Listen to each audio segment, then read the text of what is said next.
अस्सलामु अलैकुम वरहमतुल्लाहि वबरकातुहू। इन्नल हम्दुलिल्लाह वस्सलातु वस्सलामु अला रसूलिल्लाह व अला आलिहि व अस्हाबिहि व मन तबिअहुम बिइहसान इला यौमिद्दीन। सामीन किराम, काफ़ी लोगों का ये मुतालबा हुआ कि जी हम हज पर जा रहे हैं, हमारे लिए कोई हज तरबियती नशिस्त पेश करें और उसमें बताएं कि हमने उम्रा और हज कैसे करना है। लिहाजा आज ये पहली नशिस्त आपके सामने मैं अर्ज़ कर रहा हूँ। पहले नंबर पर, जब आप उम्रे या हज पर जा रहे हैं, आपने जो भी पैसा लगाना है हलाल का हो, आपका सूदी कारोबार न हो, आप शिर्क और कुफर न करते हो, अपने ख़ानदान या दीगर मुसलमानों से किसी से आपके कलाम सलाम बंद न हो, हर एक से आप मिलते जुलते हो, किसी से लड़ाई झगड़ा न हो। अगर ऐसा है तो सुलह सफाई कर लें।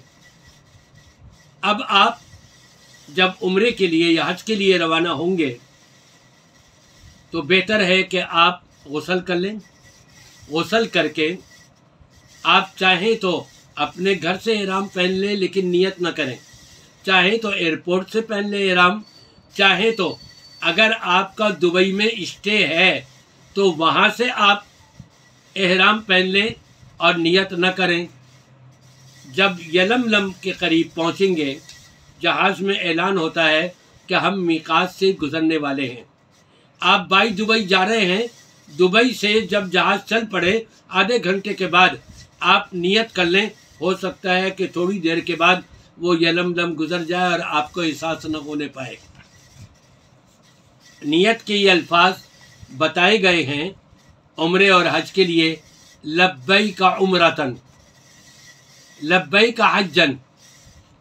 आपने जब हज करना है उसके साथ हज तमत्तो में उम्रा तो है ही, तो लब्बैक उम्रतन व हज्जन आप ये कह दें और उसके बाद खाना काबा के हजरे अस्वद के सामने पहुँचते तक आपने कसरत से, बुलंद आवाज़ से ये पुकारना है, लब्बैक अल्लाहुम्मा लब्बैक, लब्बैक ला शरीक लक लब्बैक, इन्नल हम्दा वन निअमता लक वल मुल्क ला शरीक लक। इसका तर्जुमा आप पढ़ लीजिएगा। मैं हाजिर हूँ, ऐ अल्लाह मैं हाज़िरी दे रहा हूँ। लब्बैक ला शरीक लक, मैं हाज़िरी देते हुए इस बात का एतराफ़ करता हूँ, अक़ीदा रखता हूँ, नज़रिया रखता हूँ, ऐलान करता हूँ कि तेरा कोई शरीक नहीं है। इन्नल हम्द वन निअमता, तमाम तारीफ़ें और तमाम नेमतें, लक वल मुल्क, और ये सारी बादशाहत तेरे ही लिए है।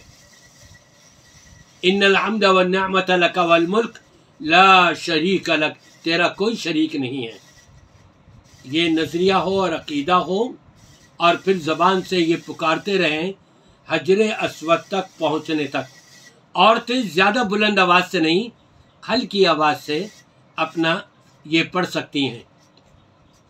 आप जब जद्दा एयरपोर्ट पर पहुँच जाएंगे और वहाँ से अपना सामान निकलवा कर के आप मक्का मुकर्रमा में दाखिल हुए, होटल है ये जो भी रिहाइश है वहाँ अपना सामान रखें।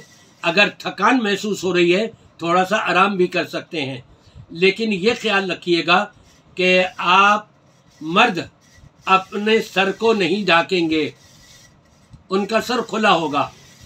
वो अलग बात है, आराम करने के लिए लेटे थे और नींद की हालत में चादर जो है वो सर के ऊपर आ गई, उस पर कोई दम वगैरह नहीं है, लेकिन कसदन सर को ढांक लेना, उसके ऊपर दम वाजिब हो जाता है।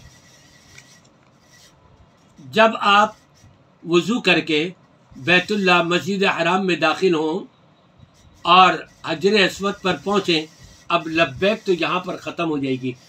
अगर रश नहीं है तो आप बिज़ाते खुद हजरे अस्वद का बोसा ले लें बिस्मिल्लाह अल्लाहु अकबर कह करके। और अगर रश है, दूर से हाथ आप टच कर सकते हैं, हजरे अस्वद को हाथ टच करके चूम लें बिस्मिल्लाह अल्लाह अकबर कह के हाथ टच किया और हाथ को चूम लिया।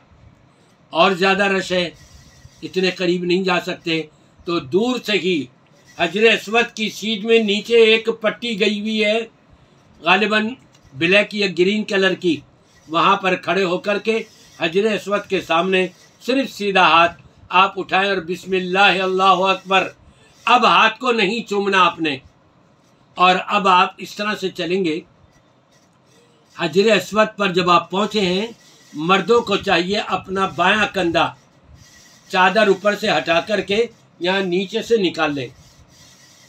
ये बायां कंधा आपका नंगा होगा, और हजर अस्वद से लेकर रुकने यमानी तक आप कुद की चाल चलेंगे।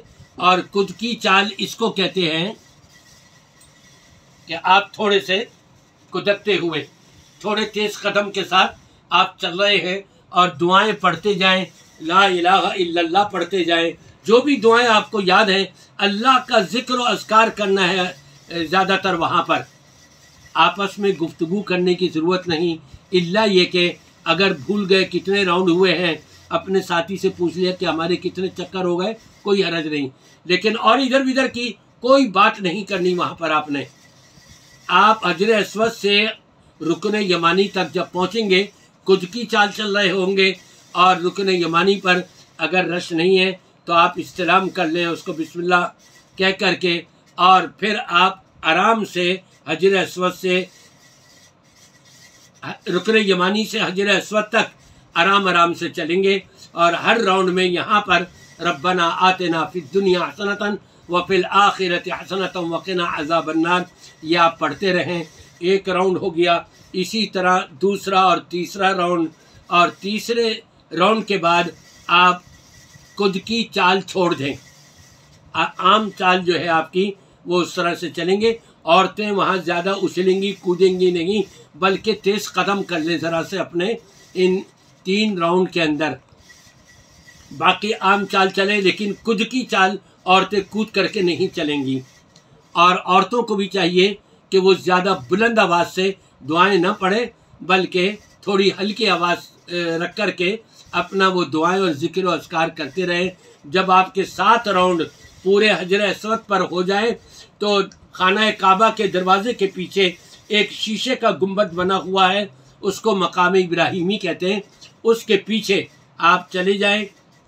आपको कितना ही पीछे क्यों ना जाना पड़े, रश की वजह से कोई हरज नहीं है। वहाँ जाकर के आप 2 रकातें पढ़े। पहली रकात में कुल या अय्युहल काफिरून, दूसरी रकात में कुल हुवल्लाहु अहद, और 2 रकातों के बाद आप वहाँ पर दुआ करें। दुआ की कबूलियत का वक्त है, मौका है, अपने लिए भी और आलम इस्लाम के लिए भी, हर एक के लिए वहाँ दुआ करें। फिर यहाँ से आप जमजम पी लें, खूब इतना पिए आपको ऐसा लगे जैसे मेरी अतड़ियाँ फट जाएंगी। फरमाया मुनाफिक जो है वो इस कदर पानी नहीं पी सकेगा, लेकिन ईमान वाला पी लेगा। फिर आप चले जाइए सफ़ा मरवा पर। सफ़ा पहाड़ी के ऊपर आप जाए और ऊपर चढ़ के आप बैतुल्लाह की तरफ मुंह करके अल्लाह अकबर अल्लाह अकबर अल्लाह अकबर, और फिर दुआ करें। अपना किताबों में दुआएं लिखी हुई होती हैं, वो आप दुआ करें। ला इलाहा इल्लल्लाहु वहदहु अंजज़ वअदहु व नसर अब्दहु व हज़मल अहज़ाब वहदहु, ज़िक्र व अज़कार करना है। फिर वहाँ से आप चलेंगे 3 मरतबा आप ये इस तरह से दुआ करें। फिर वहाँ से चलेंगे मरवा की तरफ। दरमियान में ग्रीन पिलर आएगा, 2 ग्रीन पिलर आएंगे फासलों पर। इन दोनों ग्रीन पिलरों के दरमियान मर्द हजरात ज़रा तेज़ चलेंगे और औरतें ज़रा सा कदम थोड़ा तेज़ कर लेंगी आम चाल के मुकाबले में। और अगर कोई मजबूरी हो तो कोई हरज नहीं है औरत के लिए। पहले ग्रीन पिलर से लेके दूसरे ग्रीन तक आपने इस तरह से चलना है और कसरत से अल्लाह का जिक्र करते हैं। रब्बिग़फिर वरहम इन्नका अंतल अअज़्ज़ुल अकरम, रब्बिग़फिर वरहम इन्नका अंतल अअज़्ज़ुल अकरम। कसरत से ये पढ़े, ला इलाहा इल्लल्लाह पढ़े, दुरूद शरीफ पढ़े, अल्लाह की तस्बीहात, तकबीरात, तहमीदात, तहलीलात के कलिमात पढ़ते रहें, यहाँ तक कि आप सफ़ा मरवा पर मरवा के ऊपर पहुंच गए सफ़ा से, ये आपका एक राउंड हो गया। वहाँ पर भी आपने किबले की तरफ मुंह करके खड़ा होना है और सेम इसी तरह दुआ करनी है जैसे आपने सफ़ा पर करी थी। मरवा से चलेंगे, सफ़ा पर पहुँचेंगे, 2 राउंड हो जाएंगे। इस तरह से आपके 7वां राउंड मरवा के ऊपर मुकम्मल होगा। वहाँ से फारिग होने के बाद मर्द हजरात अपना सर मुंडवा लें या पूरे सर का कसर करा लें, यानी बाल छोटे करा लें। ये जो ज़रा से बाल छोटे करके छोड़ दिए जाता है वो बिल्कुल गलत है, पूरे सर के कराने हैं।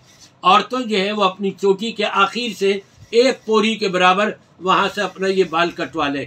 आपका ये उम्रा गोया के पूरा हो गया, एहराम खुल गया। घर चले जाएं, नहा धो लें अपना और आम लिबास पहन लें। अब 8 ज़िलहिज्जा तक आपने कसरत से कोशिश ये करें हर फ़र्ज़ नमाज आपकी बैतुल्लाह में जमात के साथ हो। वहाँ पर 1 लाख का सवाब मिलता है एक नमाज के ऊपर, और फिर तकवा परहेज़गारी के मुताबिक जमात से पढ़ने में 27 गुना और ज़्यादा हो जाता है। तवाफ़ करें वहाँ कसरत से। आम तौर पे फिर वो मस्जिद आयशा जा कर के और एहराम बांध के आते हैं। नबी पाक सल्लल्लाहु अलैहि वसल्लम 4 दिन रहे, आपने एक उम्रे के अलावा दूसरा नहीं किया, ना और सहाबा ने किया है। तवाफ़ करें वहाँ कसरत से, जितने हो सके। गिनने की ज़रूरत नहीं, अब 40 हो गए, 50 हो गए, 60 हो गए, नहीं, नेकी करें, कुएं में डाल दें। न गिने और न किसी को बताएं कि मैंने इतने तवाफ़ कर लिए। 8 ज़िलहिज्जा को आपने अब हज की तैयारी करनी है, जो इंशाअल्लाह ताला सेकंड पार्ट के अंदर आपको ये बताया जाएगा। मेरी दुआ है अल्लाह तबारक व तआला से जो भी उम्रा और हज के लिए जा रहे हैं, अल्लाह ताला उनकी सई को कबूल फरमाए और उनको गुनाहों से पाक साफ करके घर सेहत और आफियत के साथ, सलामती के साथ वापस लौटा दे।